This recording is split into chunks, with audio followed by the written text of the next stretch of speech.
Good afternoon. Thank you all for being here today. I would like to begin by expressing our deepest condolences to the friends and family of Miss Ruby Garcia. This is a synopsis of the events of this investigation. On Friday, March 22nd at approximately 11:35 p.m., troopers from the Michigan State Police Grand Rapids Post were dispatched to a report of a deceased adult female on the shoulder of southbound US 131 at Leonard Street. Upon arrival, troopers discovered the body of 25-year-old Ruby Garcia of Grand Rapids. Based on initial observation and evidence at the scene, foul play was suspected. Through investigative leads, Garcia's vehicle was located on Saturday, March 23rd at 1:00 p.m., parked in a residential area north of South Haven in Allegan County. The vehicle was unoccupied and no suspect was located in the area.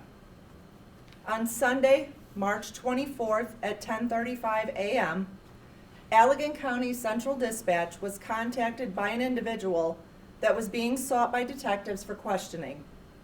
Allegan County deputies and troopers from the MSP Wayland Post responded to the 2200 block of 68th Street in Fenville, where they located the caller who was believed to be the individual involved in the death of Miss Garcia.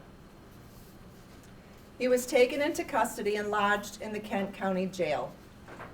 Detectives wish to thank the Kent County Sheriff's Office, Grand Rapids Police Department, Grand Rapids Fire Department, Allegan County Sheriff's Office, South Haven Police Department, the Michigan State Police Wayland Post, MSP 5th District Investigative Units, Central Dispatch 911 operators, and EMS for their assistance during this investigation. Now I'd like to turn it over to Mr. Becker. Good afternoon. This afternoon we filed a number of criminal charges against Brandon Ortiz-Vite. He's 25. He was charged with one count of felony murder. Felony murder is a maximum penalty of life in prison without the possibility of parole. We filed one count of open murder charges. An open murder charge is a maximum penalty of life in prison, possibly with the possibility of parole. The third charge would be one count of carjacking. That also is a life maximum. The fourth charge is carrying a concealed weapon, a felony with a maximum penalty of 5 years in prison.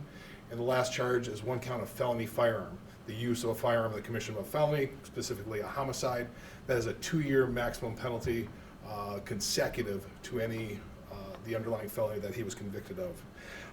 He was arraigned this afternoon, is my understanding, in the 61st District Court in front of Judge Faber. He was given no bond, and he remains in the Kent County Correctional Facility pending the next court hearing, which will be a probable cause conference. I do not have the specific date for that probable cause conference at this point in time.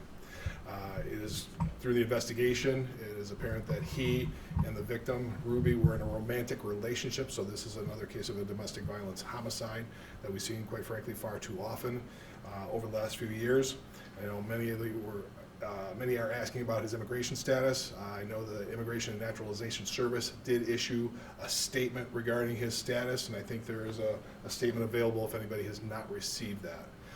At this point in time, that we'll see what happens to the court. We can't get into many more details than what already been disclosed here.